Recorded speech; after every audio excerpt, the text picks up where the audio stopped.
सबसे पहले Prince arch Duke के विजिट वाले दिन उसके रूट का पता लगाया गया।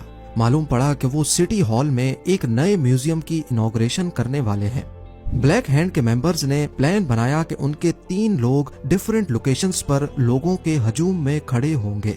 प्रिंस की गाड़ी जिस मेंबर के सामने से भी गुजरेगी वो पहले ग्रेनेड फेंकेगा और फिर साइनाइड पिल यानी कि जान लेने वाली दवाई खाकर पास मौजूद दरिया में कूद जाएगा। प्लान का मकसद ये था कि प्रिंस को मारने के बाद मारने वाला भी मर जाए। अगर साइनाइड पिल ने काम ना भी किया तो दरिया में कूदने के बाद तो उसकी मौत पक्की है। ऐसा इस वजह से किया जा रहा था क्योंकि ब्लैक हैंड एक सीक्रेट ऑर्गेनाइजेशन थी और वो नहीं चाहते थे कि किसी भी तरह उनके प्लान्स का किसी को पता चल सके। जहां ब्लैक हैंड के मेंबर्स ये सारा प्लान बना रहे थे, वहीं गैवरिलो प्रिंसिप, जिसमें बचपन से ही आजादी का जुनून सवार था, वो प्रिंस को मारने के लिए अपना अलग प्लान बना रहा था।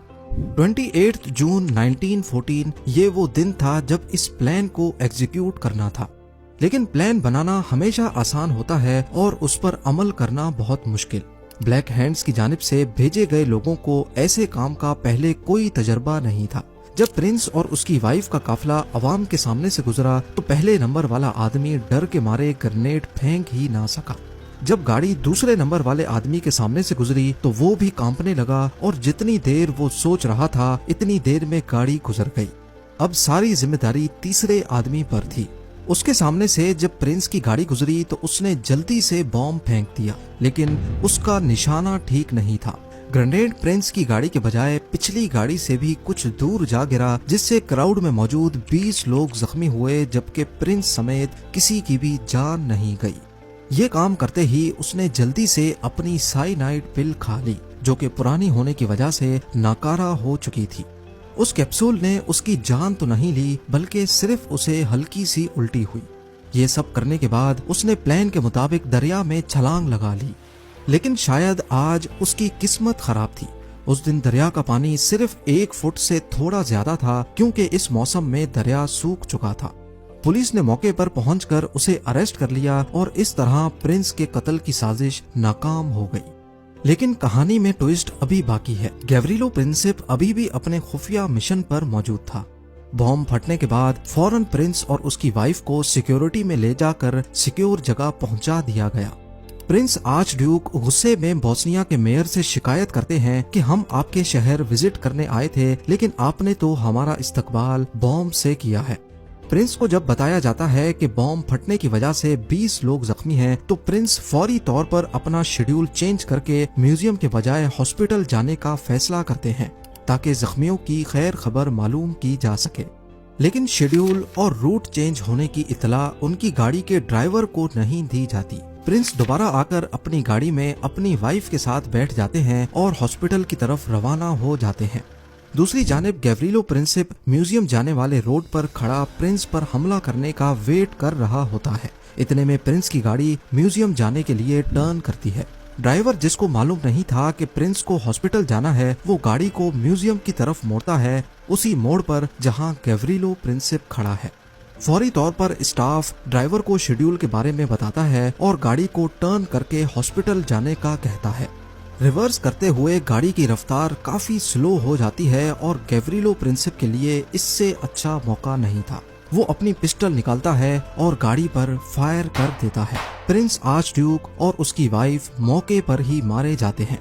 जब प्रिंस की मौत की खबर ऑस्ट्रो हंगेरियन एम्पायर के बादशाह तक पहुंचती है तो वो गुस्से में आकर सर्बिया पर हमला कर देता है। दूसरी जानिब रशिया, जो पहले से ही सर्बिया को सपोर्ट कर रहा था, उसने समझा कि शायद ऑस्ट्रो हंगेरियन एम्पायर सर्बिया पर कब्जा करना चाहता है। इसीलिए वो सर्बिया के बिहाफ पर ऑस्ट्रो हंगेरियन एम्पायर के खिलाफ खड़ा हो जाता है। उधर जर्मन एम्पायर ने पहले से ऑस्ट्रो हंगेरियन एम्पायर की सपोर्ट का ऐलान कर रखा था, वो भी रशिया के मुकाबले में आ जाती है। ये देखते हुए फ्रांस, जो पहले न्यूट्रल रहने का इरादा कर रहा था, वो भी रशिया के साथ मिलकर जर्मनी पर हमला करता है। ऑटोमन एम्पायर को कमजोर करने में फ्रांस और रशिया का बड़ा हाथ था, इसी वजह से वो जर्मनी की सपोर्ट में अपने हथियार निकाल लेते हैं। यूनाइटेड किंगडम, जिसने फ्रांस के साथ मिलकर मिडिल ईस्ट में ऑटोमन एम्पायर को खत्म करने की साजिश की थी, वो फ्रांस के साथ जा मिलते हैं। देखते ही देखते इस जंग में जापान और यूएसए की भी एंट्री होती है और एक गलत टर्न लेने की वजह से वर्ल्ड वॉर 1 का आगाज हो जाता है। कहा जाता है कि अगर उस दिन प्रिंस की गाड़ी ये रॉन्ग टर्न ना लेती तो शायद उसकी मौत नहीं होती और यूं वर्ल्ड वॉर 1 शुरू होने का मौका नहीं मिल पाता। सिर्फ एक जान जाने की वजह से वर्ल्ड वॉर 1 में 4 करोड़ लोग मारे गए और जंग की वजह से जो मिलिट्री एक मुल्क से दूसरे मुल्क ट्रांसफर हुई उनकी वजह से जानलेवा स्पेनिश फ्लू भी पूरी दुनिया में फैल गया जो 5 करोड़ से ज्यादा जाने ले उड़ा। इस सब के अलावा जो पूरी दुनिया को इकोनॉमिक इश्यूज का सामना करना पड़ा और जो फाइनेंशियल लॉस हुआ उसका अंदाजा लगाना भी काफी मुश्किल है। वैसे आपको एक फन फैक्ट बताता चलूं कि वर्ल्ड वॉर 1 का सीज फायर प्रिंस की मौत के 4 साल के बाद 11 नवंबर 1918 को साइन किया गया था, यानी 11-11-18, और प्रिंस आर्च ड्यूक की गाड़ी का नंबर भी 11-11-18 ही था। क्या ये वाकई कोई कोइंसिडेंस है या फिर इसके पीछे भी कोई बहुत बड़ी साजिश थी? मुझे कमेंट सेक्शन में जरूर बताइएगा। उम्मीद है ये वीडियो भी आप लोग भरपूर लाइक और शेयर करेंगे। आप लोगों के प्यार भरे कमेंट्स का बेहद शुक्रिया। मिलते हैं अगली शानदार वीडियो में।